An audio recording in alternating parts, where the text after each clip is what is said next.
Hola, buenas tardes. El día de hoy, para concluir con las actividades de la Expo Neuro 2020, tendremos a la doctora Sarita Salgado Torres, que nos hablará acerca de la anorexia y la neuroinflamación de la glía, secuelas cognitivas. Buenas tardes, doctora. Hola, muy buenas tardes. Qué gusto saludarles.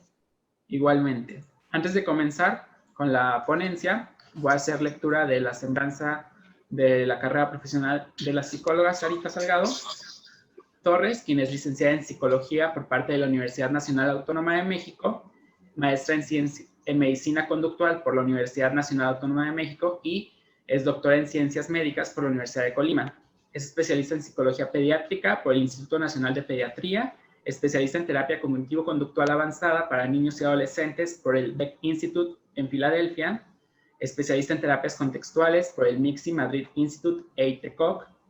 Actualmente trabaja en su práctica privada y como profesora por horas de la Universidad de Colima desde el 2017, brindando clases frente a grupo y asesorando proyectos de investigación.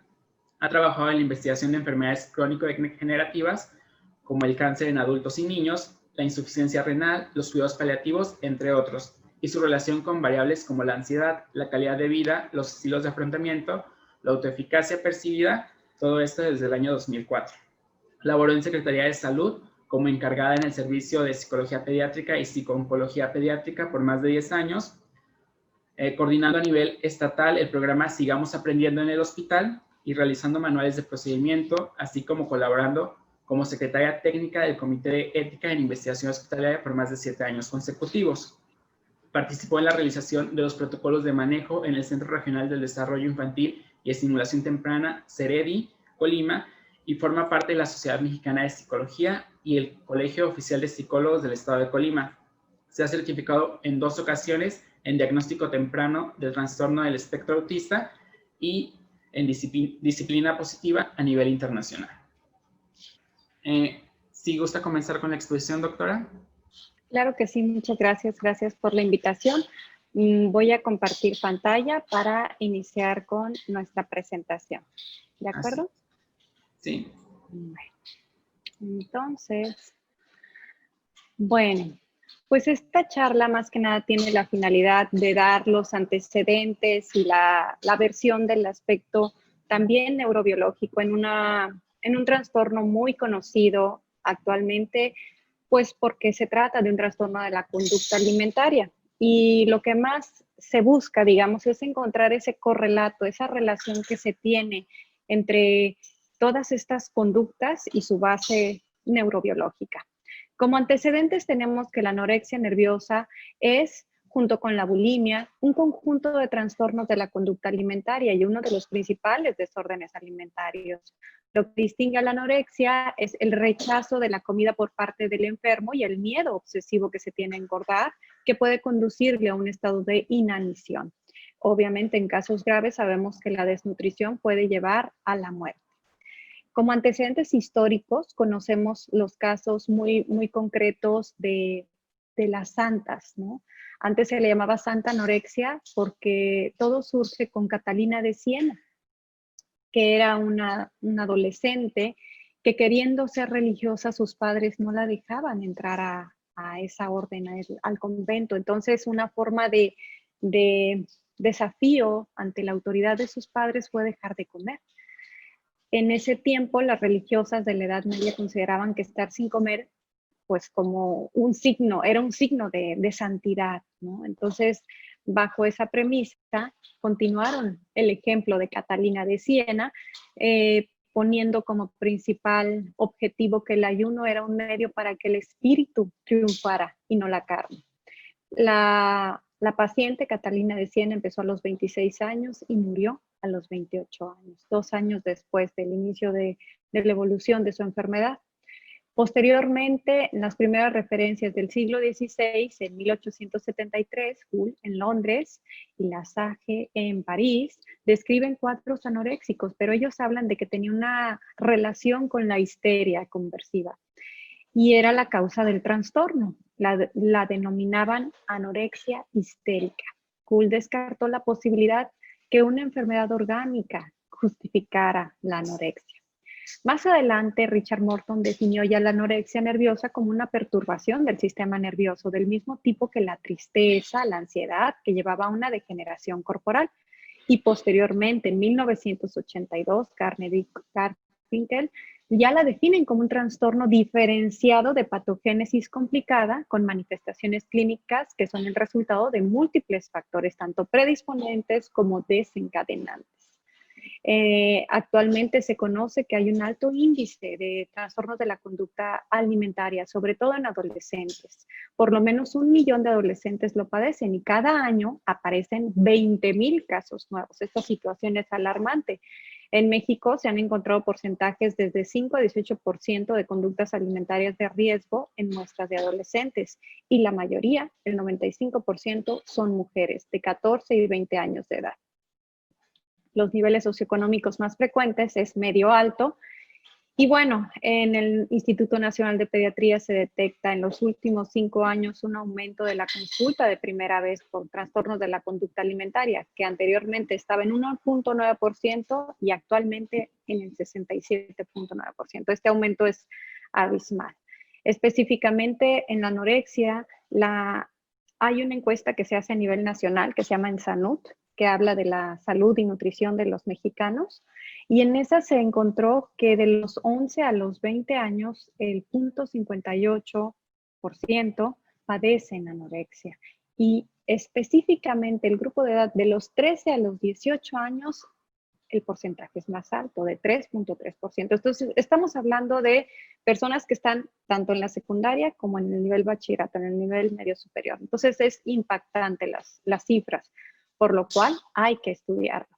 Este estudio a mí me encantó porque hablaba acerca de la insatisfacción corporal que se tiene y el seguimiento de una dieta. Hicieron una comparativa entre grupos de españolas y mexicanas y encontraron que el 50% de las adolescentes deseaba adelgazar por insatisfacción en la imagen corporal.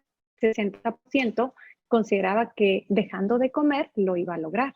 Y los mexicanos, específicamente las mexicanas, inician más temprano la edad de la dieta restrictiva que las españolas. Estas inician de los 10 a los 11 años. Y bueno, como etiología, basados en el modelo biopsicosocial, se sabe que son muchos los factores que se pueden involucrar para que se desencadene. Tanto en rasgos psicológicos o factores de personalidad, se sabe que el ser perfeccionista, tener trastornos afectivos, tener una baja autoestima o bajo autoconcepto pueden promoverlas. Los factores genéticos o asociados a incluso polimorfismos del gen del receptor 4 de la dopamina está muy fuertemente asociado a anorexia, y neuroquímicos.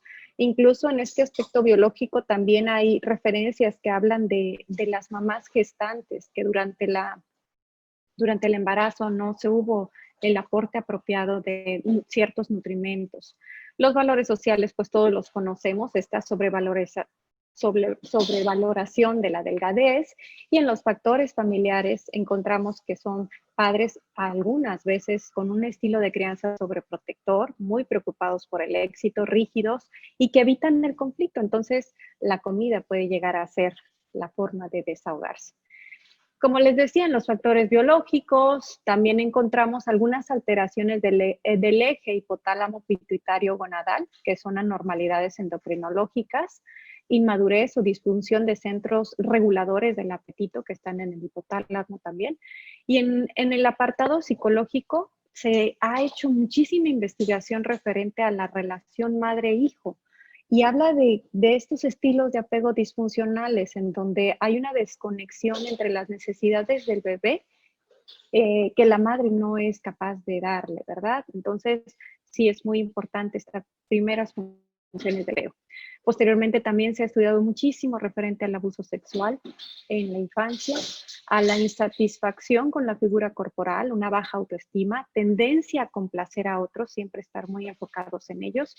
Y en la parte familiar, pues obviamente la admiración que se tiene por la delgadez, un ambiente matizado por la crítica, baja tolerancia o ambientes caóticos, celos intrusivos de la mamá, la sobreprotección de la que ya hablábamos, y en los factores socioculturales, pues muy parecidos. Este atractivo físico que se está relacionando mucho con la obtención de éxitos, esta incongruencia entre el ideal estético y la realidad y la comparación entre pares, que generalmente se da.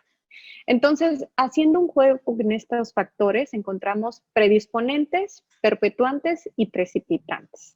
De tal manera que el ser mujer, tener factores hereditarios, tener rasgos perfeccionistas y complacientes siempre con los demás, tener dificultad para expresar nuestras emociones, aunque sean negativas, esta baja autoestima, padres sobreprotectores, presión social, desbalance de los neurotransmisores son predisponentes. Hagan de cuenta que está en la filita y lo empuja. Y perpetuantes pueden ser los procesos psicológicos, ¿no? Que son esta búsqueda de control, valoración como persona, procesos biológicos relacionados con la desnutrición, obviamente ahorita lo vamos a revisar, y los precipitantes obviamente son la dieta, la dinámica familiar, comentarios disfuncionales de la familia acerca de la apariencia y el abuso sexual del que comentábamos.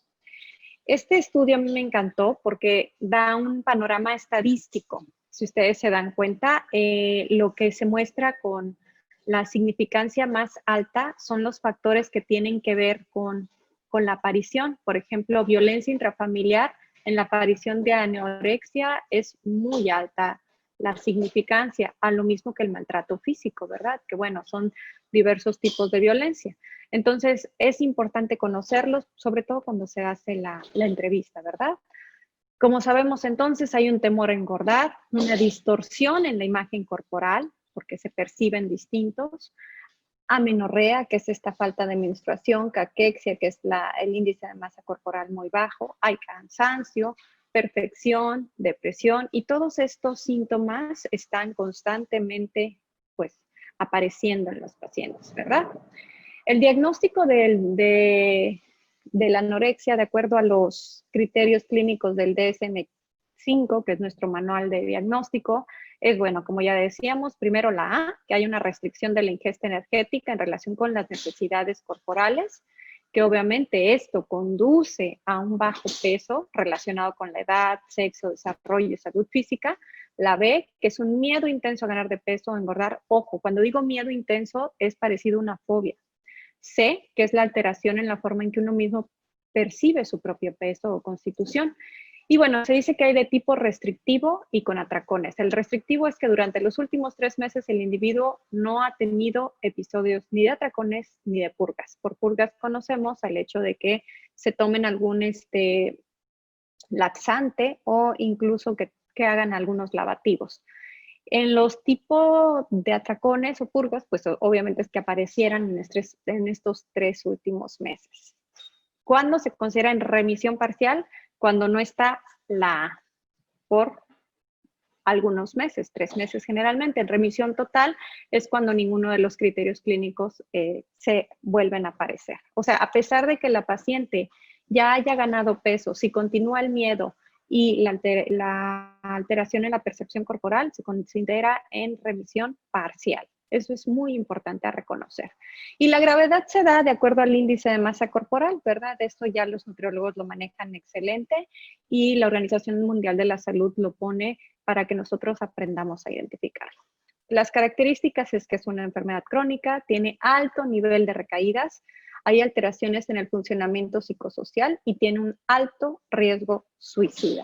Conlleva entonces a una restricción calórica extrema y esto provoca la disminución acelerada del peso, osteoporosis e incluso la amenorrea. ¿Cómo lo vamos a evaluar? ¿Cómo nos vamos a dar cuenta de que existe o no existe una anorexia? Obviamente el peso bajo va a ser una forma ideal, y la percepción de insatisfacción con la imagen corporal, pero existen pruebas ya validadas que nos pueden ayudar. Por ejemplo, el prueba de actitudes hacia la alimentación, que es muy valioso, la escala de evaluación de la imagen corporal, que en un momentito se las muestro. El cuestionario de conductas alimentarias de riesgo, que es precisamente el que está validado aquí en México y lo utiliza la ENSANUD y es muy, muy bueno. La escala visual de satisfacción corporal y el cuestionario EDE, Eating Disorders Examination, que es muy, muy, muy bueno y también está validado para la población mexicana. Este es uno de las escalas. Es la escala de Garner, precisamente es un instrumento muy valioso que nos ayuda a evaluar. Son 13 dibujos del contorno de la figura humana, entonces dependiendo sea mujer u hombre, se le pide al paciente que se ubique en dónde se encuentra. y digamos que es autoaplicable, ¿verdad? El paciente valora su percepción actual de su imagen corporal y el evaluador lo que hace es marcar la imagen real del paciente, ¿verdad? Obviamente también de acuerdo a la percepción de la figura que se encuentra enfrente. Y lo que se hace es revisar cuántos puntos, digamos, está distorsionado a la realidad y si son más de 3, se puede considerar con alguna alteración en la imagen corporal. Este es el que les digo de las conductas alimentarias de riesgo que utiliza la EnSalud y que en lo personal yo lo utilizo y me ayuda a dar un punto de corte, me ayuda a dar una percepción más enfocada a qué sigue. Por ejemplo, las preguntas son muy concretas y tienen un valor de 0, 1, 2 o 3 y ya. Se suma y se va revisando si el paciente es candidato para una valoración más profunda, ¿verdad? Esta también son escalas visuales corporales que nos ayudan mucho a tener una percepción, un conocimiento sobre la percepción que tiene el individuo de su propio cuerpo. Y bueno, dentro de las complicaciones, ya hablando acerca de las complicaciones, bueno, la principal es la desnutrición y por la misma desnutrición encontramos complicaciones cardiovasculares, que es la bradicardia, baja la frecuencia cardíaca, renales, que hay hipoalbuminemia, esta proteína, digestivas, puede haber estreñimiento, óseas, como la osteoporosis que hablábamos, endocrinológicas, como la falta de menstruación, hematológicas, anemia, leucopenia, y dentro de las consecuencias pues más graves pueden llegar a ser la muerte. Pero antes de la muerte encontramos que puede haber inmunodepresión o falta de defensas, estreñimiento, como les decíamos, pérdida del tejido adiposo, de la grasita, insuficiencia cardíaca hasta llegar a la muerte. Las consecuencias psicológicas, obviamente va a haber una labilidad emocional, fluctuancia, les dicen que están como muy irritables o muy fluctuantes, impulsivas, distímicas, que es como un estado crónico de depresión, trastornos de ansiedad y de personalidad, abuso de sustancias puede haber, o conductas autolesivas, entre ellas las que principalmente se relacionan son estas autolesiones muy conocidas como el putting. En las alteraciones de orden neurobiológico en la anorexia, se ha encontrado en estudios de neuroimagen que a nivel de la ínsula se encuentra una alteración. La ínsula es la parte del cerebro que registra estas señales de interocepción cuando tenemos hambre, saciedad, necesidades básicas, incluso calor, o alguna situación de sed o alguna necesidad básica se encuentra ahí. Entonces, la comida se vuelve como una señal aversiva. Aversiva quiere decir que rechazamos. Entonces, la amígdala se activa y hay una sensación de miedo por una amenaza percibida. Y hay conductas evitativas, obviamente, ante este miedo intenso. Uno de los muy buenos investigadores a nivel nacional es el doctor Daniel Reyes Haro, que está en el Instituto de Neurobiología de la UNAM y ha hecho muchos estudios en modelos animales y él señaló que en la resonancia magnética de pacientes con anorexia han mostrado déficits cognitivos o metabólicos, ¿verdad? Y las células gliales aquí cumplen varias funciones en el cerebro. Las células gliales, como ustedes sabrán, pues son las más abundantes en nuestro cerebro. Su disfunción puede modificar la homeostasis, ¿verdad?, del cerebro. Su estudio es clave para entender las alteraciones ocurridas en la anorexia. Ante una restricción calórica, es decir, ante la baja ingesta, se dan procesos de neuroinflamación promovidos por estas células gliales. Anteriormente yo aprendí que las células gliales eran como nuestras nanas, como nuestras principales cuidadoras, las que están protegiendo las neuronas. Estas alteraciones de neuroinflamación en estas células impactan en el hipotálamo y además producen déficits cognitivos en regiones como el hipocampo y la corteza prefrontal. Y como todos sabemos, el hipocampo, la principal función, pues obviamente es la memoria. Y en la corteza prefrontal, pues todas estas funciones ejecutivas de atención, concentración, solución de problemas, control inhibitorio incluso, ¿no? Es la parte ejecutiva del sistema nervioso central. Entonces, es muy importante saber cuándo está sucediendo esta alteración. La neuroglía, como les decía, tiene la función más grande de nuestro cerebro, que a pesar de que no son, pues, transmisoras o neuronas como tal, tienen esa función de sostener, defender y nutrir a nuestras células neuronales. Entonces, se encuentran tanto en el sistema nervioso central como en el sistema nervioso periférico. Y bueno, en el periférico son las células de Schwann, que estas sirven para mielinizar y dar sostén físico y proporcionar nutrientes a este sistema nervioso periférico. Como ustedes saben, el sistema nervioso central está constituido por el encéfalo y la médula espinal, ¿verdad? Y aquí encontramos otro tipo de neuroglías, que son los astrocitos, microglía y los oligodendrocitos. Para reconocerlos, pues obviamente ustedes los tienen bien conocidos. Los astrocitos son las células más abundantes, tienen formas de estrellitas, emiten prolongaciones para permitir aislar el tejido nervioso del resto de los tejidos del cuerpo, forman esta barrera hematoencefálica que es como el impermeabilizante del sistema nervioso y ayudan a que las sinapsis se hagan más herméticas, evitan que se salgan los neurotransmisores, digamos, están cuidándolos y regulan la neurotransmisión, ¿verdad? La transmisión de neurotransmisores. Tienen ese gran sostén físico, hacen que el cerebro no esté tambaleante, funcionan como relleno y con sus prolongaciones mantienen las neuronas fijas, además de fagocitar o absorber estos restos de desechos, ¿verdad? Hacen precisamente esta cicatriz cuando hay muerte neuronal y son un punto de regulación de nutrientes entre el oxígeno y la glucosa que necesitan nuestras células, ¿verdad? A partir de la sangre. La microglía, por su parte, son estas células de defensa del sistema nervioso central.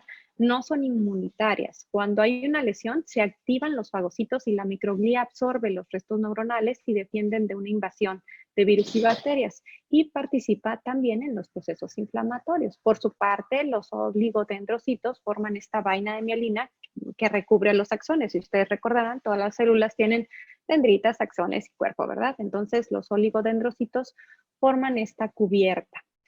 Entonces, si ustedes se dan cuenta, el cerebro tiene muchísimas funciones, pero cuando el cerebro tiene este tipo de patologías, como es la anorexia, encontramos, o los investigadores han demostrado, que hay diferencias, ¿verdad? Por ejemplo, es una imagen que muestra las diferencias entre el cerebro de una mujer sana, que está a la izquierda, y una con anorexia, que está a la derecha. Ustedes verán las zonas de activación, ¿verdad? Los investigadores demostraron que los patrones normales de estimulación del apetito en el cerebro están invertidos en aquellos pacientes que presentan anorexia, no están regulados por la región cerebral del hipotálamo. Este es un hallazgo muy interesante porque pues pensaríamos que una persona que no come es anormal, pero realmente aquí la comida es temida y tiene una explicación biológica por qué es temida. El comportamiento del cerebro en este trastorno psiquiátrico aún está en estudio. Se sabe muy poco de los mecanismos neurobiológicos involucrados. Sin embargo, las personas con anorexia nerviosa sí sienten hambre, pero hay una decisión de no alimentarse, que es más fuerte y pesa más. Y está relacionada con esta imagen corporal y la aceptación social. O sea, imagínense lo tremendo que es de importante para ellos la aceptación social, ¿no? Y bueno, continuando con el orden psicofisiológico, cuando hay un déficit energético, el hipotálamo manda una señal al resto del organismo y con ello a la persona le da hambre. Pero en el caso de las pacientes con anorexia, esta respuesta es evadida y prefieren no probar alimentos. O sea, pueden experimentarlo, pero deciden no hacerlo. Ante esta restricción calórica severa, se dan procesos de neuroinflamación provocados por las células gliales, que son el grupo de células del sistema nervioso central más abundante, como decíamos, y estas incrementan su densidad, se vuelven más pesadas y reactivas. Y eso aumenta la producción de células que se llaman citocinas, que son proinflamatorias. Las células citocinas tienen un gran, digamos, rama de investigación porque son las que podrían estar involucradas en este tipo de neuroinflamación y estas actúan provocando que la persona no quiera ingerir alimentos, ¿verdad? Entonces, este daño provoca obviamente alteraciones muy severas en la homeostasis y obviamente las secuelas cognitivas, como ya decíamos, son grandes en cuanto a la memoria y a la cognición. en las regiones en donde están implicados los procesos cognitivos, como les decía, de memoria y aprendizaje, presentan alteraciones puntuales con un tipo celular específico de células gliales. Las células gliales, bueno, como decíamos, participan en el sistema nervioso central, dando parte del suministro de energía, como les decía anteriormente, de oxígeno y glucosa. Entonces, ante esta falta de glucosa, pues no se dan los funcionamientos necesarios. Estas células cumplen funciones homeostáticas que contribuyen al correcto desempeño de la neurona. Entonces, si están alteradas, impactan en su neurotransmisión. La anorexia puede estar asociada a un mecanismo de neuroinflamación. Las células gliales entran en un estado reactivo, por lo que las moléculas proinflamatorias, como citocinas, pueden alterar la función. Ay, perdón. Entonces, bueno, ante esta situación, lo que se sabe actualmente es que la evolución de la enfermedad se sabe hasta el momento que una vez que es diagnosticado el paciente, solo el 25% de las pacientes continúan con la enfermedad. 40% de ellas tienen síntomas depresivos y 25 síntomas obsesivos. Esto es un aspecto muy importante a considerar porque en la investigación los pacientes con anorexia tienen funcionamiento muy similar en sus cerebros a los pacientes con trastorno obsesivo compulsivo. Entonces, se considera muy difícil el tratamiento. La tasa de recuperación clínica a 5 años es solamente el 66.8% y se sabe que si pasan 12 años con este tipo de enfermedad, la curación se considera muy poco probable. Es decir, es muy probable que vaya a empeorar. La mortalidad se sitúa entre el 8 y 10% cuando dura más de 30 años el paciente con una enfermedad así y obviamente se eleva al 30%. Entonces el pronóstico puede llegar a ser muy malo si no se da la atención adecuada. ¿Y cuál es la atención adecuada? Obviamente un tratamiento multidisciplinar en donde tanto psiquiatría como psicología, nutrición y odontología, por el caso de las conductas compulsivas por vomitar pueden llegar a aparecer, ¿verdad? Entonces, ¿por qué es tan importante considerar que no solamente como psicólogos podemos atender el asunto? Porque es una alteración de la neuroquímica del cerebro, porque se tiene que considerar el aspecto farmacológico en el tratamiento. Dentro del aspecto psicológico, ¿qué es lo que más revisamos? Algo que se llama análisis funcional de la conducta. El análisis funcional de la conducta es conocer cuáles son las razones que tiene un adolescente o una persona con anorexia para realizar este tipo de actos. Y nosotros lo que hacemos es considerar en qué parte del cambio se está. Hay una situación que se llama egodistonía. La egodistonía consiste en que el paciente no está consciente de su alteración. Y lo que se pretende con una entrevista motivacional es llegar a una egosintonía. ¿Qué quiere decir egosintonía? Que el paciente se dé cuenta de que lo que está haciendo tiene un nombre y le está provocando una alteración. Entonces, uno de los modelos más apropiados para el tratamiento es precisamente estos estadios del cambio, el modelo de los estadios del cambio, en donde la precontemplación consiste en saber como que hay algo que está mal, aunque no se localice. Y en la contemplación, una vez que se localizó, ahí la decisión va a ser muy importante. Una vez que ya se dio cuenta el paciente que tiene anorexia, puede resistirse y abandonar el tratamiento o puede continuar. Y ahí es el punto más importante de nuestra intervención, que aprendamos o que con él empecemos a poner específicamente pasos para el cambio.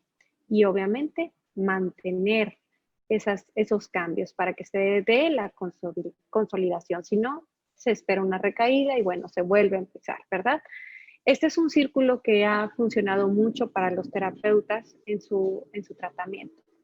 Los principales objetivos es obviamente normalizar la nutrición del paciente, corregir los comportamientos alimentarios compulsivos y extravagantes, corregir las distorsiones cognitivas, la ansiedad y los comportamientos de evitación, solventar conflictos y disfunciones familiares que existan, considerando aquí que muchas veces la anorexia tiene una función, es decir, el paciente por alguna razón está haciendo eso. Mejorar la estima y la adaptación, tratar enfermedades comórbidas, obviamente renales, cardíacas, incluso depresión o ansiedad si existiera, dotar, si es el caso, adolescentes de estrategias de afrontamiento ante el estrés, ¿verdad? En el aspecto de la psicoterapia, el enfoque que más ha funcionado es la psicoterapia cognitivo-conductual, en donde el objetivo es cambiar conductas alimentarias y pensamientos relacionados, que son irracionales, explorar las funciones que tiene el síntoma, como les decía, por algo lo está haciendo,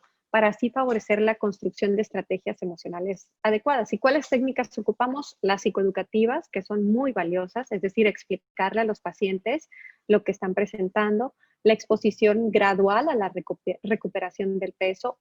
Aquí es muy importante considerar, y una de las estrategias que a mí me encantaban en funciones grupales, que ayudan a la desensibilización, sobre todo para los familiares, es decirles, por ejemplo, imagínense cada uno de ustedes, si estamos en círculo, muchas personas que son familiares, obviamente. Imagínense cada uno de ustedes que tiene un chocolate. En este momento les pido que ese chocolate se lo pongan en un zapato, en su zapato. Y ahora les voy a pedir que se coman el chocolate de su compañero que está al lado. Entonces aquí cada uno de los participantes siempre decía, ay no, ¿cómo me lo voy a comer? Es exactamente lo que siente su familiar con anorexia. Evitan, no quieren comerse algo que obviamente les causa un miedo, rechazo o incluso náuseas, ¿no? Entonces, lo que se hace es mucha psicoeducación a la familia para que comprendan este panorama. En las técnicas de exposición, obviamente poco a poco el paciente va comiendo y va dándose cuenta de lo que va sintiendo, se va aceptando o adaptando la imagen corporal a la realidad. Hay técnicas de exposición, técnicas de prevención de respuesta ante conductas de comprobación y ritualísticas, porque hay muchos rituales, como el TOC, les decía, sistemas de autorregistro, tanto de actividad física, actividades purgativas o incluso de los pensamientos, ¿verdad? Entrenamiento en habilidades sociales, mejorar la autoestima, la resolución de problemas. En las estrategias de apoyo muchas veces se les da vigilancia 24/7, o sea, todo el tiempo para las personas, para los familiares. También atención a las comorbilidades, como habíamos hablado, en caso de que existieran. Y bueno, quise mostrarles en la presentación una página que me pareció impactante, que ya actualmente ya está restringida afortunadamente, pero muchas niñas y adolescentes fueron muy mal influenciadas por esta. Por eso se promovió mucho la vigilancia de los accesos a la red. Estas páginas se llamaban ProAna, ProMía, se llama Anamía, apoyo en una sociedad que no comprende, decían 57 razones para estar delgada, recomendaciones obviamente de Redotex, sibutramina, que son que no daban apetito. Y bueno, encontrábamos situaciones en donde para ellas comer, engordar, era sinónimo de tristeza. La resignación es el suicidio cotidiano, ¿verdad? La comida está solamente para contemplarla, es como el arte. Entre estas situaciones de esta página se encontraban instrucciones para las pacientes con anorexia, como comer desnuda frente al espejo, ti en casa que comerás fuera y en lugar de comer ve a caminar, mantén el pelo en buenas condiciones para que no sospechen, toma baños fríos para acelerar tu metabolismo, golpéate el estómago cuando sientas hambre, haz ejercicio hasta desmayar, ser flaca y no comer son sinónimos de voluntad y éxito, nunca podrás ser demasiado delgada, ¿no? Entre otras.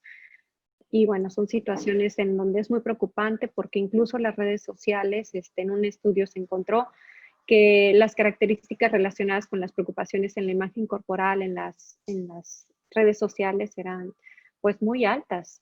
El uso de Facebook enfocado en la apariencia y las cuentas de Instagram centradas en el aspecto se asocian a una mayor internacionalización de la idealización por la delgadez y la vigilancia del cuerpo, obviamente con cada like que se libera mucha dopamina y se refuerza esto.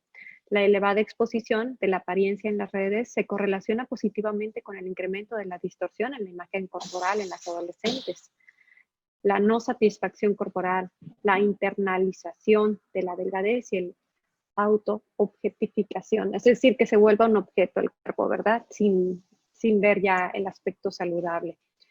Hay en este estudio precisamente fue de 103 adolescentes femeninas de secundaria que completaron el cuestionario del uso del Facebook respecto a la no satisfacción del peso, la internalización de la delgadez ideal y la comparación de la apariencia y la autoobjetificación. Y que finalmente se habla de que cada comentario positivo, cada like, como les decía, lo que hace es reforzar el hecho de estar delgada, ¿verdad? Esta señorita, por ejemplo, al hacer su mano hacia atrás y poder llegar a tocar su ombligo era un sinónimo de que ya estaba en proceso de delgadez. Entonces, bueno, socioculturalmente hay una alto factor, ¿verdad?, de relevancia de la imagen corporal en las adolescentes. Este es otro estudio de 1087 adolescentes que completaron un cuestionario de consumo de Internet y sus preocupaciones corporales, en donde el tiempo pasado en Internet se relacionó con la idealización del ideal de ser delgado y la vigilancia del cuerpo y el impulso por la delgadez. 75% de estas chicas tenían un perfil de Facebook y pasaron un promedio de 1.5 horas allí diariamente. Los usuarios de Facebook obtuvieron puntuaciones significativamente más altas en todas las medidas de preocupación por la imagen corporal que los que no fueron usuarios. Entonces, esto es un dato que nos ayuda a darnos cuenta que Facebook, pues, no es lo ideal, ¿verdad? Pues les agradezco mucho su atención. Creo que dentro de las mayores situaciones que yo puedo comentar aquí es que en el cerebro ocurren muchas alteraciones, pero muchas de ellas están involucradas con lo que pasa en nuestra sociedad, en nuestra familia y en nuestra propia percepción. Es interesante lo que menciona, cómo está relacionado las redes sociales con el desarrollo de estas enfermedades, justamente por la transmisión de modelos de delgadez que son poco reales generalmente, ¿no? ¿Qué recomendaciones se podrían dar para cuidar el consumo de este tipo de perfiles o de este tipo de material por medio de redes sociales por parte de los adolescentes? Pues creo que lo más importante es la comunicación que se tenga con ellos, los padres, si están detectando alguna situación de este tipo, supervisar cuánto tiempo ocupan en las redes sociales y sobre todo también aquí ayudar a potencializar otras cualidades en el ser humano, sobre todo en las adolescentes mujeres, ¿verdad? Que se den cuenta, incluso hay campañas que a mí me parecieron buenísimas, que hablan de evitar hablar acerca del cuerpo o de la comida, ¿no? De las dietas saludables. Entonces, lo ideal es empezar a nutrir a nuestros adolescentes con otro tipo de conversaciones, con otro tipo de temas, que no estén tan enfocadas en lo que se ve por fuera solamente.